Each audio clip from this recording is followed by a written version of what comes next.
Hello and welcome to today's edition of the Listening Lounge. My name is Nick Day and I'm CEO of JGA Recruitment Group, and we're specialist payroll and HR recruiters. Now, they say the quieter we are, the more we hear, and that listening is the secret to discovering the greatest of stories. So sit back, relax, and enjoy today's fantastic guest. I'm welcoming Justine Riccomini, Head of Tax, Employment and Devolved Taxes at ICAS, to the show. You're involved on the employment taxes side at the moment. Why is that such an important subject? So how do we relate that to the world of payroll for those that perhaps aren't so familiar? Well, people often hear me say, and they think I'm joking, but actually I'm really not. I say that employment taxes rules the world because actually the term employment taxes covers a multitude of sins, and it's often mistaken as being something simple and uncomplicated. Anybody who thinks that is definitely labouring under something of a rather large misapprehension. People say employment taxes, well, that's just payroll, isn't it? Which really annoys me because, for one thing, as all payroll professionals know, payroll is far from simple.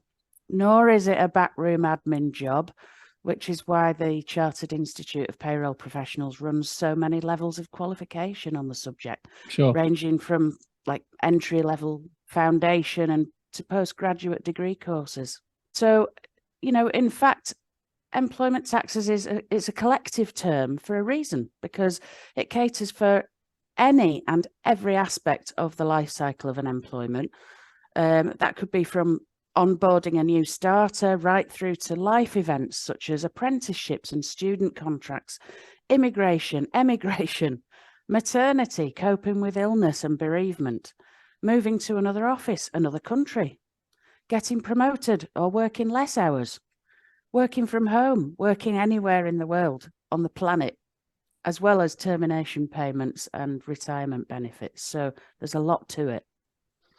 So not only does employment tax cover all things payroll and related aspects such as earnings arrestments, student loans, parental leave, childcare arrangements, etc., which are each catered for separately, by the way, by separate pieces of legislation, which we all need to know and understand. Sure. But it also encompasses the enormously important and may I say, rather dangerous national minimum wage. Do you think, just when it comes to mind, that payroll then is ready for a title change? Should we be thinking about including employment taxation into the world of payroll as a title, payroll and employee taxation manager, for example, or do we just accept that it's part of what payroll is? I think there's two answers to that. First of all, I personally believe that payroll isn't a business service. I believe it's a tax service because there's so much involved in it that relates to taxation and the underlying legislation. Coming with that, there is also the consideration of a thing which has been really important recently called the professional conduct in relation to taxation. So if it's not a piece of legislation, it's actually a concept which is being championed, if you like, by several accountancy and taxation related institute bodies.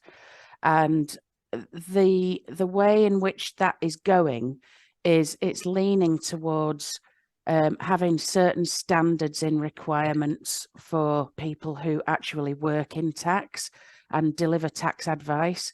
So there's a big question at the moment hanging over whether payroll is actually a tax advisory service or whether it's a different kind of service. And if it is a tax advisory service, and if we think about payrolling benefits, then that's probably something that we can relate to. Then if it is, it will be governed by PCRT, as it's known. So there's a lot of different considerations there with that. So it's just a way of trying to get it into my mind, because it's evolving so quickly, and everyone always asks, where does it sit? And what, is it payroll and reward? Is it payroll and tax? Is it payroll now on its own? So it was great to get your thoughts on that. And I know that you were going to talk to me a little bit about PAYE, so I'll let you come back to that. But I was just intrigued to see how you saw it fit. Yeah, that's great. I mean, I think, payroll and reward and tax are to me an inseparable cluster of things. If you know about one, then ideally you should know about the other. Sure. And that's where I come from. I think education's a great thing, and it's good to constantly be improving our knowledge and educating ourselves. So I guess sort of on the pay as you earn side of things, let's not forget that pay as you earn is a withholding of income tax by employers on employment earnings.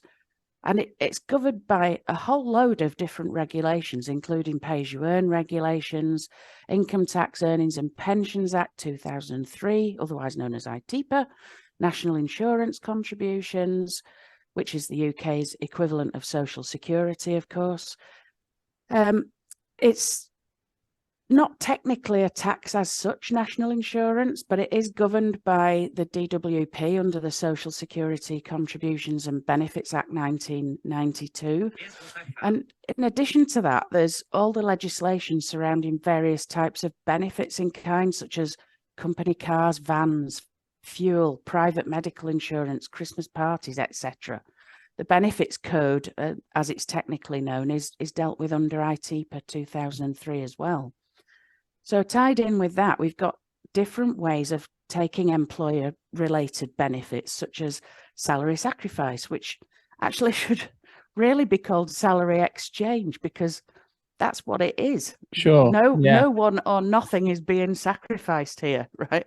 So that's a good point. And actually, it's something that's very much in the when I look at the social forums, this is still an element, salary sacrifice, which payroll professionals still find confusing, and it's a challenging element. But it's interesting you say that. Yeah, it is much more of a salary exchange. If I think about how I've used it for cycle to work or whatever, that's exactly what it is.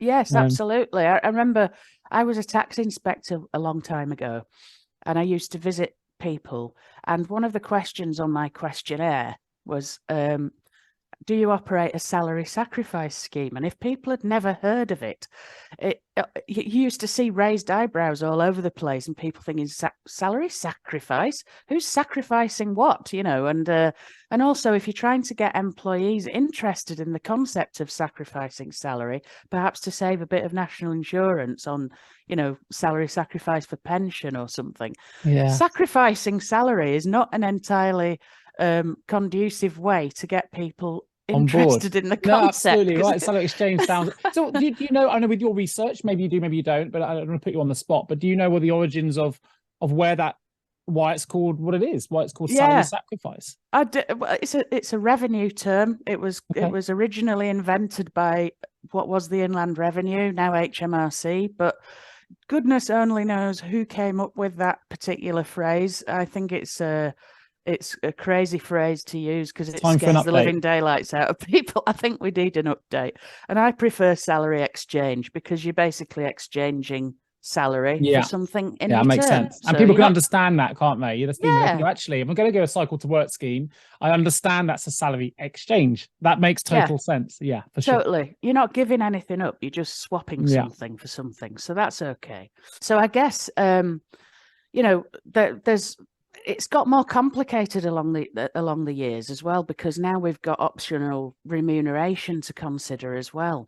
And, these things can reduce some tax and national insurance on the salary that's being exchanged for benefits. Yeah. Subject, of course, to certain exemptions and reliefs, or in some cases, help employees to get up to the next level of benefits up the scale, such as a better company car or family cover under a private medical insurance policy or something like that, depending on your lifestyle choices. Does it cover anything else? So what about share schemes and expats, things like that? Does that also fall under the banner? Well, apart from what people can earn directly through their pay, employment taxes, the term, also covers things like employment related securities, which is share schemes to thee and me sort of thing, which requires legal and tax expertise, and expat taxes, which are also known as global mobility taxes, people moving around geographically in the world to do their jobs, usually for multinational organizations. And of course, now we've got hybrid working as well. And a lot of people decided to go and live in Spain and work from Spain using their laptop, which creates its own set of little quirky difficulties. But any of the tax stuff that I've just rattled off can work on its own. It's joined at the hip with employment law and HR expertise as well. You can't do one without doing the other, really. Thank you for joining me on today's episode of The Listening Lounge. My name is Nick Day, and remember, every great conversation starts with great listening. Till next time.